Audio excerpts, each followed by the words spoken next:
for several decades now, selling SUVs to Americans has been about as easy as peddling ice-cold lemonade on a hot summer day. But not for Volkswagen. VW introduced its first SUV, the Touareg, in 2003, and followed up with the smaller Tiguan a few years later. Neither caught on. Over 14 years, VW has sold fewer than 400,000 copies of those two models in total. For perspective, consider that Honda sold almost 360,000 CR versus just last year. VW now seems to be overcompensating with the new for 2018 Atlas. While the somewhat unconventional Tiguan and Touareg were always too expensive and too, well, European to have wide appeal here, the Atlas aims directly at the American-style three-row crossover bullseye. Its name sounds appropriately adventurous and easy to pronounce. It's massive, with a nearly 200-inch length that makes for a cavernous 7-seat interior, and it looks blocky and trucky, somewhat similar to the Ford Explorer, the current sales leader. Room galore. Unlike the space-inefficient Ford, the VW has a squared-off shape that pays dividends inside.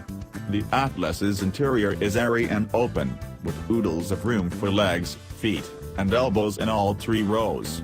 7 seats are standard courtesy of a 3-seat second-row bench and a 2-place third row, while a $625 option for second-row captain's chairs, available later this year, reduces that capacity to 6.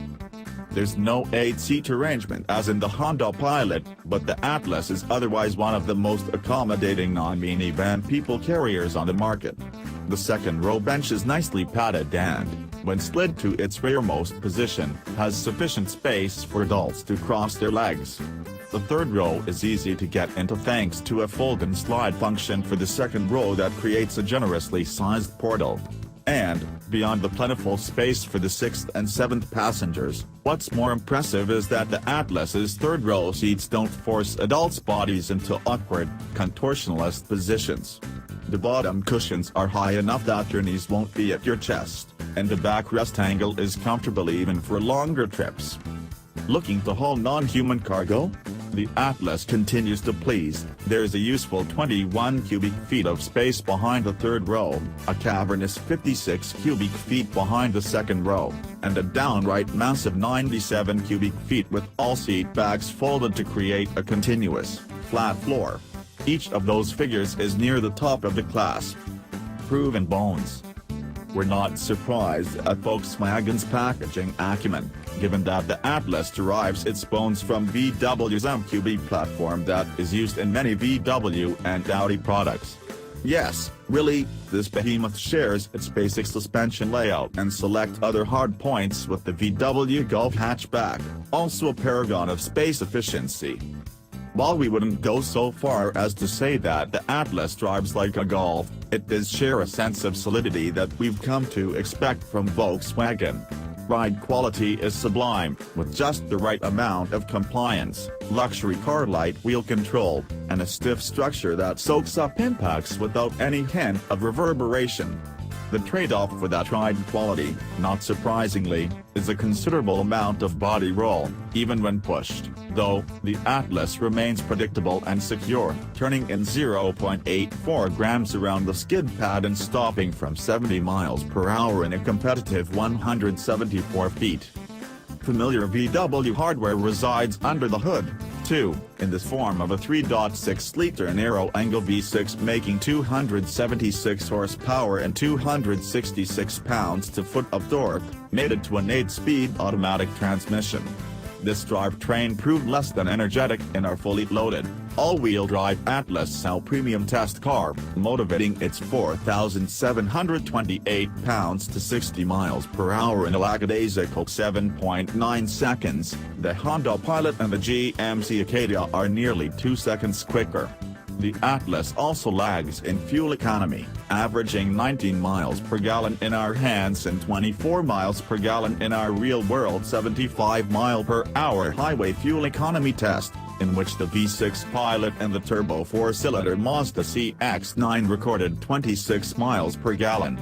the Atlas soon will offer a more efficient turbocharged 2.0-liter inline-4 but only with front drive and on lower trim levels. Polished and premium. This six-cylinder is refined enough for us to forgive its sluggishness, with smooth throttle tip and an intuitive automatic transmission that performs nearly imperceptible shifts, and low amounts of noise, vibration, and harshness. A bit of excess wind noise on the highway is the only hiccup in an otherwise quiet, polished, and luxurious driving experience.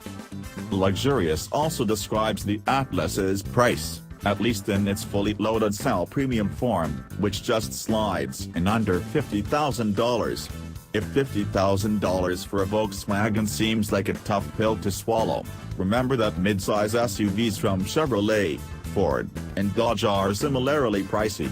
The top-level Atlas also comes with a high level of equipment, such as adaptive cruise control, a 360-degree camera system, remote start, 3-zone climate control, a Fender-branded audio system, and an easy-to-use 8.0-inch touchscreen infotainment system with Apple CarPlay and Android Auto.